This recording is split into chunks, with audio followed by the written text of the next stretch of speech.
Assalamualaikum warahmatullahi wabarakatuh. Halo semuanya, saya Nazwa Nishila Ramadhani dengan NIM 24841300042. Saya dari kelas B, semester 2, jurusan Bimbingan dan Konseling Islam, Fakultas Dakwah dan Komunikasi Islam di Universitas Islam Negeri Sibar Syekh Nurjati Cirebon. Baik, pada kesempatan kali ini saya akan membahas sebuah topik yang sangat menarik dan sangat penting dalam dunia psikologi, yaitu prinsip-prinsip perkembangan menurut 3 tokoh. Di antaranya yang pertama ada Elizabeth Hurlock, dan yang kedua ada Paul Belz, dan yang ketiga ada Samsu Yusuf dalam perspektif psikologi perkembangan. Baik, kita mulai dari psikologi perkembangan. Psikologi perkembangan adalah cabang ilmu psikologi yang fokus pada perubahan dan pertumbuhan individu sepanjang hidupnya. Ilmu ini mempelajari bagaimana manusia itu dapat berkembang dalam berbagai aspek, seperti aspek fisik, kognitif, sosial, dan emosional. Prinsip-prinsip psikologi perkembangan menjadi dasar untuk memahami dan merancang intervensi terhadap proses perkembangan individu, baik di dunia pendidikan maupun sosial. Dan 3 tokoh ini masing-masing memberikan pandangan yang berbeda mengenai prinsip-prinsip yang mengatur perkembangan manusia. Kita langsung masuk ke tokoh yang pertama, yaitu ada Elizabeth Hurlock. Elizabeth Hurlock adalah seorang psikolog yang sangat berpengaruh dalam bidang psikologi perkembangan. Dalam bukunya yang berjudul Psikologi Perkembangan, Suatu Pendekatan Sepanjang Rentang Kehidupan, Hurlock itu mengajukan sejumlah prinsip utama yang digunakan untuk memahami perkembangan manusia secara komprehensif. Di antaranya yaitu yang pertama ada perkembangan bersifat terarah dan dipengaruhi oleh lingkungan.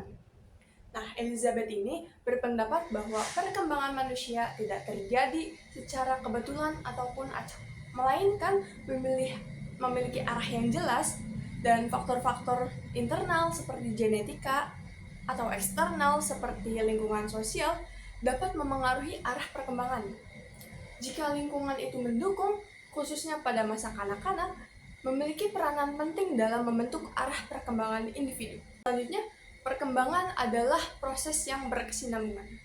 Menurut Elizabeth, perkembangan manusia merupakan suatu proses yang terus berjalan sepanjang hidup. Setiap tahap kehidupan, mulai dari masa bayi, kanak-kanak, remaja, dewasa, hingga lansia, itu sangat berkontribusi terhadap pembentukan karakter serta identitas individu. Nah, Elizabeth ini juga berpendapat bahwa perkembangan tidak terbatas pada masa kanak-kanak saja, tetapi berlangsung tanpa henti hingga masa dewasa dan lanjut usia. Selanjutnya, perkembangan bersifat seimbang dan integratif. Prinsip ini mengungkapkan bahwa berbagai aspek perkembangan, baik aspek fisik, kognitif, maupun emosional, dapat berkembang secara bersama-sama dan saling mendukung. Artinya, tidak ada satu aspek yang lebih dominan daripada yang lain, karena semua aspek ini bekerja sama untuk membantu individu yang seimbang. Masuk ke tokoh yang kedua, yaitu Paul Belz. Paul Belz ini dikenal dengan teori perkembangan manusia yang bersifat multidimensial. Baik, kita masuk ke tokoh yang kedua, yaitu ada Paul Belz. Paul Belz ini dikenal dengan teori perkembangan manusia yang bersifat multidimensional dan multikompleks. Menurut Paul, perkembangan manusia melibatkan banyak faktor yang saling berinteraksi dan tidak dapat dijelaskan hanya dengan satu pendekatan saja. Baik, kita masuk ke prinsip dari Paul Belz, yaitu yang pertama ada perkembangan bersifat multidimensional. Paul ini mengemukakan bahwa perkembangan manusia harus dilihat dari berbagai dimensi. Dimensi tersebut meliputi fisik, kognitif, sosial, dan emosional yang semuanya berkembang secara simultan dan saling berinteraksi. Sebagai contohnya, yaitu perkembangan kognitif dan sosial individu tidak bisa dipisahkan karena keduanya itu saling mempengaruhi dan membentuk pola perkembangan yang berbeda. Baik, selanjutnya ada perkembangan bersifat multifaktoral. Paul ini menekankan bahwa perkembangan itu dipengaruhi oleh banyak faktor yang terkait.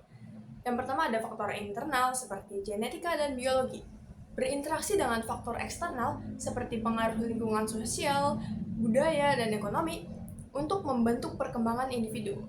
Oleh karena itu, individu ini tidak hanya dipengaruhi oleh faktor biologi saja, tetapi oleh konteks sosial dan budayanya di sekitarnya.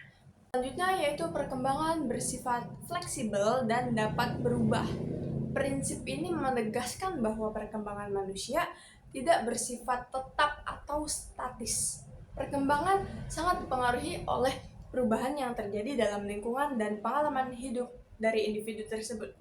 Oleh karena itu, perkembangan seseorang bisa berubah seiring berjalannya waktu, tergantung pada perubahan dalam konteks hidupnya. Selanjutnya yaitu perkembangan bersifat berkesinambungan sepanjang hidup. Seperti Hurlock, Paul juga berpendapat bahwa perkembangan manusia ini tidak berhenti pada masa kanak-kanak ataupun remaja, tetapi terus berlanjut sepanjang hidupnya.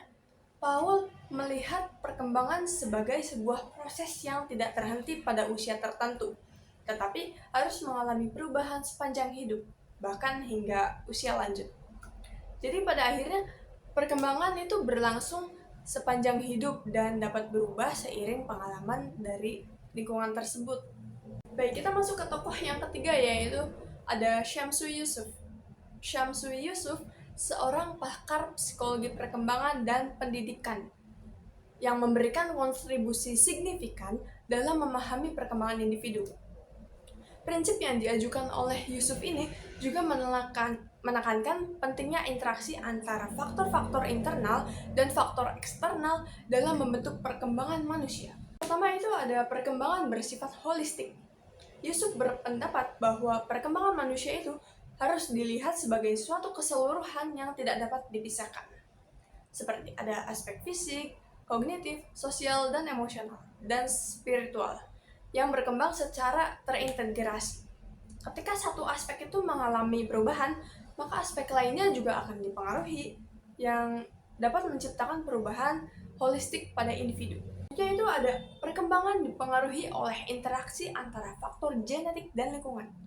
Prinsip ini menyatakan bahwa baik faktor internal seperti potensi ataupun bakat maupun faktor eksternal seperti pengaruh keluarga, pendidikan, dan budaya itu sangat memiliki peran yang penting dalam menentukan arah perkembangan individu.